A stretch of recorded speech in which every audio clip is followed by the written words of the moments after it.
فرائض کیا ہیں, اولاد کے حقوق اور فرائض کیا ہیں, اور یہ جو والدین کی تھوڑی سی بلیک میلنگ چلتی ہے کچھ معاملات کے اوپر, اس کو ہم کیسے ٹیکل کریں گے؟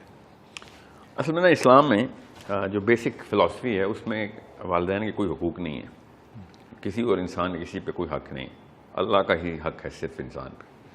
اور اللہ تعالیٰ نے جو میٹرکس بنائی ہے اس میٹرکس کو پورا کرنے کے لیے فرائض ہیں ایک دوسرے کے لیے.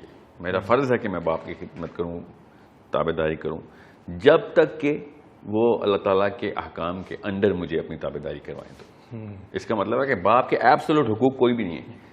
اب اس کا یہ بھی مطلب ہے کہ باپ اگر اللہ تعالیٰ کی تابع داری کے دوران کہ اس میٹرکس کے اندر میرے پہ ظلم بھی کر رہے ہیں تو خیر میں کچھ بھی نہیں کر سکتا, کیونکہ میں میٹرکس آف اللہ کا تابع دار ہوں. ہم نے جو ایک پلاسٹک کا کانسیپٹ نکالا نا حقوق العباد کا, جو کہ اصل میں اسلام میں ہے in a subset of a bigger matrix, کہ اللہ تعالیٰ کی تابع داری کی وجہ سے میں آپ کی تابع داری کر رہا ہوں, اور جو ہوگا اللہ کے لیے ہوگا. اب ہم نے کیا کیا, جو پلاسٹک کا کانسیپٹ آیا تو بالکل ایک کارسینوجینک چیز ہوتی ہے نا, وہ کینسر کریٹ کرتی ہے, تو یہ پلاسٹک نے بھی کینسر ڈال دیا ہمارے روم میں, کہ اب ہم وہ والی باتیں بھی ماننا شروع ہو گئے ماں باپ کی کہ جو اللہ کے خلاف بھی جاتی ہیں, جو شریعت کے مطابق ڈائریکٹ. ہاں, اللہ کے قانون کے خلاف باپ کا قانون ہے, ماں کا قانون ہے, خاندان کا قانون ہے. تو یہ خاندانی مذہب ہے, اسلام نہیں ہے. There is no right of any human being on anybody else unless he is and until he is inside the zone کہ اللہ تعالیٰ کے قوانین کو ری انفورس کروا رہا ہے. اللہ تعالیٰ کے قوانین کو جو ری انفورس نہیں کروا رہا تو بے شک اس نے بایولوجی میں باپ نے بچہ پیدا کر دیا ہو. یہ اسلام میں کسی کی عمر کی قدر نہیں ہے, یہ بزرگوں کا احترام اسلام کا کانسیپٹ نہیں ہے. جب ورنہ تو اب چھوٹے بچوں نے ابو جہل کو مارا تھا, ابو جہل نے یہ تو نہیں کہا یار اور عمر کا خیال کر لے میرا, انہوں نے کیوں نہیں خیال کیا اس کی عمر کا, صرف اللہ کا خیال ہے, اللہ کے قانون کا خیال ہے. وہ چھوٹا آپ کو تبلیغ کرے گا, چھوٹا آپ کو ٹوکے گا کون سدیدہ سے, آپ بے شک 70 سال کے ہیں اور 8 سال کے بچے نے کہا ہے کہ انکل یہ بات غلط ہے, تو آپ اس بچے کا بھی ایسے احترام کریں گے جیسے ایک بڑے کا احترام ہوتا ہے. آپ صرف قوانین کے اس ایسنس کے اوپر اپنے آپ کو پلیس کریں گے. یہ ہمارے باقی کے سارا کچھ کلچر ہے. وہ ایک شعر ہے نا کہ توحید تو یہ ہے کہ خدا حشر میں کہہ دے یہ بندہ دو عالم سے خفا میرے لیے ہے. بالکل بالکل. اور اب وہی بات ہے, جیسے میں آپ کو ایک مثال دیتا ہوں, اسلام میں کسی اور کے لیے کھڑا ہونا منع ہے. صحابی نبی علیہ السلام کے لیے نہیں کھڑے ہوتے تھے جب وہ تشریف ہوتے. ہم لیکن کلاس میں انٹر ہوتی ہے تو گڈ مارننگ میڈم کہہ کے سب نے کھڑا ہونا ہوتا ہے, اور نہ کھڑا اس کو اسکول سے نکال دیں گے. لٹرلی کیا کہیں گے کہ اس بندے کو تمیز نہیں, ٹھیک ہے. اور حالانکہ جو سب سے بڑی بدتمیزی اللہ تعالیٰ نے کہا ہے, سب سے بڑی تمیزی ہے کہ وہ قانون کو نہ پہچاننا ہے, کہ تم وہ والا کام کرنا شروع کر دو کہ جو اللہ کے قانون کے علاوہ یا اس کے خلاف ہو. علاوہ کو بدعت کہتے ہیں ہم, اور خلاف جو ہے وہ طاغوت ہے وہ. So it's a bigger problem کہ ایک بندہ اپنے آپ کو محمد علی بھی کہ نام ہے میرا محمد علی, اور میں نے بچے پیدا کیے ہیں, ایک کا نام جو نا مسلمانوں والے نام رکھ دیے, ان کو بتایا کہ کلمہ پڑھو ہم مسلمان ہیں, مگر کام کوئی نہیں ایسا کرنا کہ جو اللہ کے قانون کے مطابق ہو. اس کو پھر کنفیوزڈ کانویلیٹڈ قسم کی فلسفی نکلتی ہے. اس میں بندہ اپنے آپ کو نمازوں کے دوران روتا بھی ہے اور بڑے سنسیئر طریقے سے روتا اللہ کے آگے, مگر کام الٹ کر ہوتا ہے. تو دو فرشتے آپس میں ایک دوسرے کو دیکھ کے ہنس رہے ہوتے ہیں کہ اس بندے کو مطلب کام سارے شیطانی تیرے اور آنسو تیرے سارے رحمانی, کہاں سے اثر آئے گا پھر. اس لیے کہتا ہوں نا کہ اپنے آپ کو سمجھنے کے لیے دعا کریں, تب پتہ چلے گا کہ باقی کی دعائیں کیوں نہیں قبول ہو رہی ہیں آپ کی.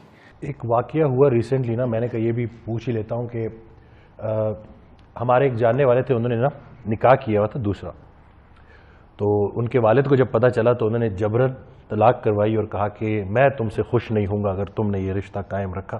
اور ایک اور جملہ بولا انہوں نے کہ شرک کے بعد سب سے بڑا گناہ والدین کی نافرمانی. 2 ابھی طلاق, اور اس بندے نے پھر جبرن زبردستی اس سے طلاق کروائی. یہ جملہ عمومی ہے کہ شرک کے بعد, حالانکہ یہ بات غلط ہے. شرک کے بعد سب سے بڑا گناہ طاغوت ہے, اور یہ ہے اس نے طاغوتی حرکت کی باپ نے, کہ اللہ کے قانون کے علاوہ یا اس کے خلاف اپنا قانون نافذ کر دی. کوئی بھی شخص اللہ کے قانون مطلب ایک بیوی کو طلاق دینے کے پیچھے جو وجوہات بتائے گا وہ صرف محمد مصطفیٰ صلی اللہ علیہ وسلم کی ذات ہیں بس. اس کے علاوہ کوئی نہیں بتا سکتا کہ کس بیوی کو طلاق دینی ہے. ان کی نشانیاں بتا دی ہیں, نبی علیہ السلام نے بتا دیا کہ بیوی اگر یہ کرے تب طلاق دیں گے آپ. اس کے علاوہ کوئی آگے آپ کو کہہ دے یا مشورہ دے دے, کیا مطلب نبی علیہ السلام کے پاس لوگ آتے ہیں صحابی کہ یا رسول اللہ طلاق, مجھے طلاق کی بات بتائیں. نبی علیہ السلام نے کہا نہیں دینی طلاق. ایسے ایسے کیسز ہیں.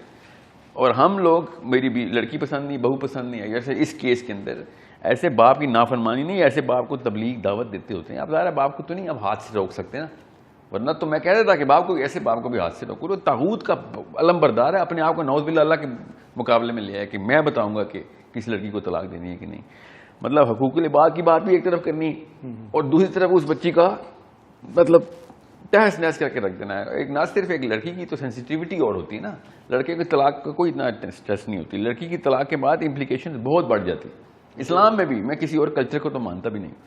سو وہ تو کہیں پہ بروئے مطلب کسی کو ٹینشن ہی نہیں ہوتی کہ طلاق کے بعد لڑکی سے کرنا کیا. اگر اسلام کے اصول پتہ چل جائے نا تو پاکستانی مرد شادی کرنا ہی بند کر دیں کہ طلاق کے بعد بھی کس طریقے سے اس لڑکی کے نان نفی کا انتظام رکھنا ہے, اپنے بچوں کا انتظام رکھنا ہے. اتنی بڑی ریپرکشنز ہیں کہ شادی اتنا بڑا انسٹیٹیوٹ ہے کہ عام بندہ جو کہ تھوڑا سا بھی شعور رکھتا وہ اسلام میں اور بیوی کے پری ڈیورس یا پوسٹ ڈیورس رائٹس کی ایک دفعہ لسٹ پڑھ لے تو وہ تو کانوں کو ہاتھ لگائے کہ نہیں بھائی اس سے تو بہتر ہے کہ میں جا کے انڈیا سے لڑائی کر لوں, اس میں کم نقصان ہونے, پیسے بھی کم لگنے اس میں اور میں بچے بھی کم مر رہے ہیں, اس میں تو بچے بھی تباہ کرتے ہیں. تو ایسے باپ کو میں کیا کہوں, ایسے باپ کی تابعداری نہیں, ایسے باپ کی نافرمانی کرنا ثواب ہے کیونکہ آپ اس وقت اللہ کی فرمانبرداری کر رہے ہوتے ہیں. تو یہ لوگ ماں باپ نے اپنی طرف سے ایک نخرہ اور چسکا رکھا ہوتا ہے کہ مجھے اللہ نے ماں یا باپ بنا دیا تو میرے اوپر کوئی نئے قوانین کو بنانے کا بھی اطلاق ہوتا تو وہ تو انبیاء پہ ہوتا ہے, یہ تو نبیوں کی بات ہے.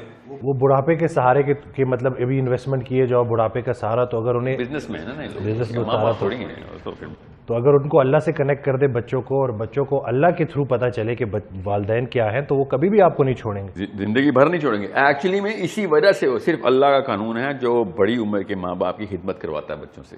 اس کے علاوہ سائنس میں lethargy, fatigue, so many other problems come into play. جب بندہ پھر بہانے ڈھونڈ لیتا ہے کہ کیا کروں, آپ ہی کے لیے پیسے کمانے جا رہا ہوں اور پھر غائب, اور اولڈ ہومز آپ کی پھر ایک وہ بنتی ہے اور دائمی مسکن بنتا ہے. دا پرابلم از کہ ماں باپ کو اللہ کا نام یوز کرنے سے پہلے جو روح کانپنی چاہیے نا وہ نہیں کانپ رہی, ان کو شعور نہیں ہے. نااہل بھی ہیں اتنے جاہل بھی ہیں کہ جو اللہ کا نام لیتے وقت کسی بھی قسم کا کوئی تعامل نہیں کرتے کہ اللہ نے کہا ہے کہ ماں باپ کی خدمت وہ بات ماننی ہے. اللہ تعالیٰ نے ایسے ماں باپ کو کے ساتھ جو سلوک کرنے کے لیے کہا ہے نا وہ میں آپ کو بتا نہیں سکتا اس طرح کے پروگرام میں, کیونکہ آڈینس میں بچے بھی ہوتے ہیں. میں اس طرح کی سخت جملے استعمال نہیں کرنا چاہتا, نہیں تو بڑے بڑے بچوں نے بدر میں عہد میں اپنے اپنے باپوں کے سر قلم کیے ہیں. جو اللہ کے خلاف چلے گا اس کی کوئی درجہ نہیں ہے اس کا.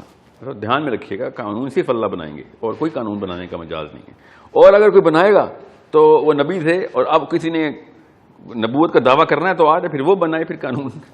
ہمارے دین میں تو کوئی نیا نبی نہیں آنا. اب اللہ کے قانون کے پیچھے ہی حضرت ابو بکر جو ہیں وہ, میں انہی کا مثال دینے لگا تھا ابھی. پھر میں نے کہا کہ ابھی بہت سخت ہو جائے گی بات کہ ایسے لوگ پھر اپنے ماں باپ کے ساتھ کوئی زبردستی دست رازی نہ کر بیٹھیں. اس کی اجازت نہیں ہے آپ کو کہ آپ اپنے بابا پہ ہاتھ اٹھائیں, جتنا مرضی جو مرضی ہو جائے, جب تک کہ وہ اللہ کا دشمنی کا اعلان نہ کر دے. تو یہ تو جہالت کا اعلان کر رہے ہیں, تو اس پہ ہاتھ نہیں, ماں باپ پہ ہاتھ نہیں اٹھائیں گے آپ کبھی. مگر نعوذ باللہ ایسے ماں باپ کی تابعداری کریں کہ جو کسی بچی کو اس لیے طلاق دے رہے ہیں کہ ان کی مرضی سے شادی نہیں ہوئی, تو مرضی کا کہیں پہ طلاق نہیں. شادی میں 4 گواہوں کی ضرورت ہے مسلمانوں کی کہ ہم نے دیکھ لی شادی ہو گئی. لڑکی کے ولی کی اجازت کی ضرورت ہے. یہ لڑکے کے باپ کبھی نہیں بتا سکتے ماں کے جا کے طلاق دے کسی کو. یہ ایسا کوئی یہ اسلام نہیں ہے. ہندوؤں میں شاید ہوتا ہو, ایکچولی میں صحیح بتاؤں میں نے پڑھا اس میں بھی ایسا نہیں, وہ بھی ان کا کلچرل ایشو تھا, ان کے مذہب میں بھی ایسا نہیں ہے. یہ 2 نمبری جو ہے نا ہم نے خود